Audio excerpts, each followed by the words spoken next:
बाहर जाते हैं तो हम बहुत देर तक एक्टिविटी में रहते हैं या एक्सरसाइज कर रहे हैं, तो अचानक से हमें क्या होता है, हमारा गला सूखने लगता है, हमारा माउथ ड्राई लगने लगता है कि हमें कुछ चीज़ की कमी सताने लगती है।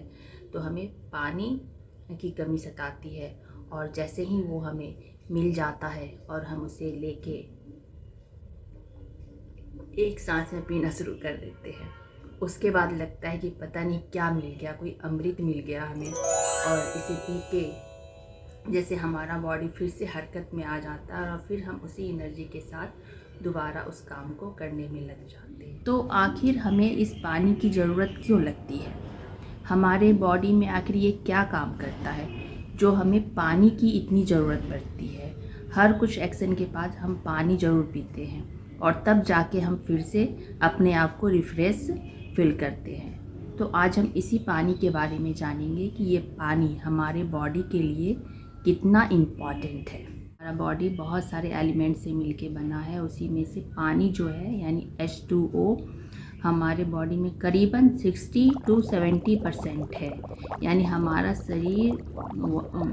शरीर में जो भी पार्ट है उसका 1/3 पार्ट पानी ही है। तो ये पानी जो है और हमारे बॉडी का जो वेट आता है वो ज़्यादा वेट वाटर का ही होता है हमारे बॉडी, क्योंकि हमारे बॉडी में ज़्यादा वाटर ही है।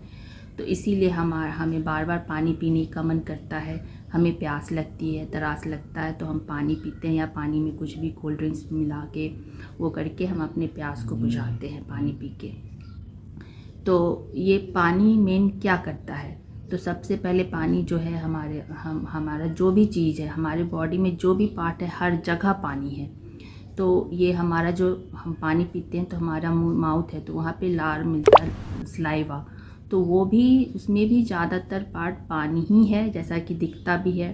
तो ये सलाइवा यानी लार, जो कि ये ज़्यादातर पानी, एसिड बेस और एंजाइम से मिलकर बना है, और यही जो है हमारे खाने को, जो हम खाना खाते हैं उसको पचाने का काम करता है।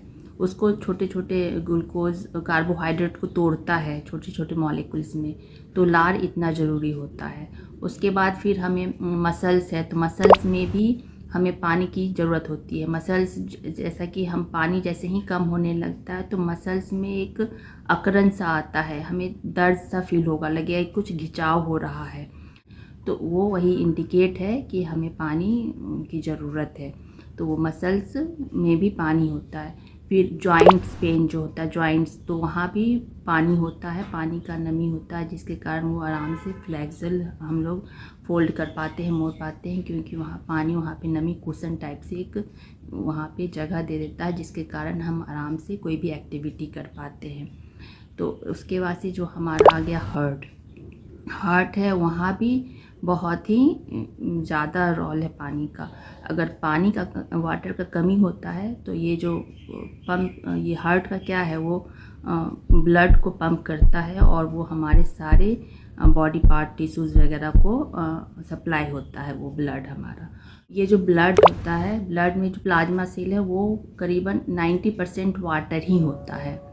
तो ये वाटर ही होता है, तो अगर वाटर कम हो जाता है तो क्या होता है, ये जो ब्लड का जो होता है वो थिक हो जाता है, उसमें सॉल्ट का कंसंट्रेशन बढ़ जाता है, जिसके कारण जो ये हार्ट है उस ब्लड को सही से पंप नहीं कर पाता, उसे ज़्यादा जोर लगाना पड़ता है और बार बार पंप करता है, जिसके कारण हार्ट बीट बढ़ते चला जाता है, वो बार बार कंटिन्यूस होता है।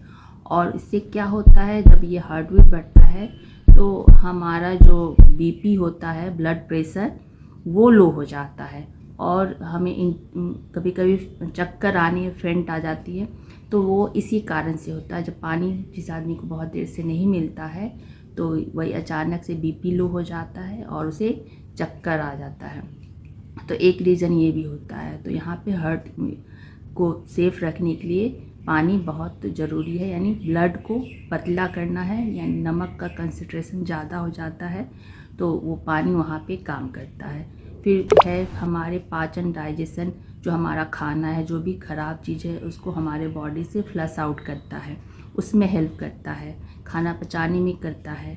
तो इस तरह से जो होता है ये वाटर जो है हमारे बॉडी के हर पार्ट, हर जगह फैला हुआ है। हमारा स्किन होता है तो वहाँ से जो स्वेट आता, पसीना निकलता है, वो भी 99% उसमें क्या होता है, वाटर ही होता है।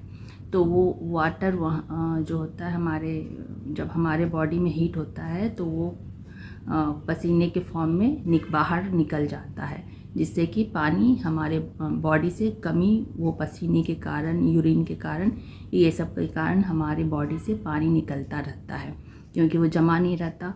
तो इसीलिए हमारे बॉडी से पानी कमी होते रहती है और हमें पानी की ज़रूरत लगती है। और ये जो हमारा ब्रेन है, ब्रेन भी हमारा करीबन 80% पानी ही है हमारे ब्रेन में, जो कि वो सही रूप से वो फंक्शन कर पाता है। तो हमारे ब्रेन के लिए भी वहाँ पे भी पानी का सप्लाई होता है, तो उस ब्रेन को सही रूप में काम करने के लिए पानी ही चाहिए। तो हर जगह जब पानी है तो पानी इतना इम्पॉर्टेंट है हमारे बॉडी के लिए। तो इसीलिए पानी सभी को कम से कम 2 लीटर पानी ज़रूर पीना चाहिए दिन में। और ये जो हमें कैसे पता चलता है, हमें कैसे सेंस होता है, किसके कारण होता है, तो हमारे ब्रेन में जो थैलेमस होता है, थैलेमस एक पार्ट है हमारे ब्रेन में, तो वो मेनली ये जो हमारा बैक जो होता है यहाँ पे अंदर में होता है, वो हमारे बैक से यहाँ जुड़ा होता है, वो ओवल शेप का होता है। तो वो वही इंडिकेट करता है कि उसे थैलेमस जो ब्रेन का पार्ट है, उसे पता चलता है कि हमारे बॉडी में क्या मूवमेंट हो रहा है। और ये जो पानी जो कम होता है ब्लड में, तो उसे समझ में आता है कि ये पानी कम हो गया है और हमें हमारे गले सूखने और या जो भी चीज़ है उससे हमें इंडिकेट करता है कि हमें प्यास लगी है और हमारा गला सूखने लगता है, या हमारा वही मसल्स पेन शुरू हो जाता है। ये सब इंडिकेट होता है, वही थैलेमस के कारण होता है। और हम तब जाके पानी पीते हैं और इस प्रकार से हम अपनी पानी को पी के अपनी त्रास को बुझाते हैं और फिर से एक्टिव होते हैं, काम करते हैं। पानी हमारे लिए बहुत इम्पॉर्टेंट है, इसीलिए हमेशा पानी पिए और अपने हेल्थ को अच्छा रखें, क्योंकि पूरा फंक्शन ही हमारे पानी पे ही डिपेंड करता है। अगर पानी कम हुआ हमारे बॉडी में, सारा फंक्शन स्लो डाउन हो जाएगा, सब पे प्रेशर पड़ेगा ज़्यादा। और वही पानी हमें प्रॉपर वे में मिलेगा तो हमारा काम, जो बॉडी का जो फंक्शन है, वो स्मूथली करेगा और थैलेमस ज़्यादा डिमांड नहीं करेगा। वो थैलेमस डिमांड करता है कि पानी दो, पानी मशीन खाली है, अपने मशीन को पानी दो, और तब जाके हम पानी डालते हैं तो फिर से वो प्रॉपर काम करना शुरू कर देता है। तो यही है पानी का हमारे बॉडी के लिए कितना इम्पोर्टेंट है। तो धन्यवाद।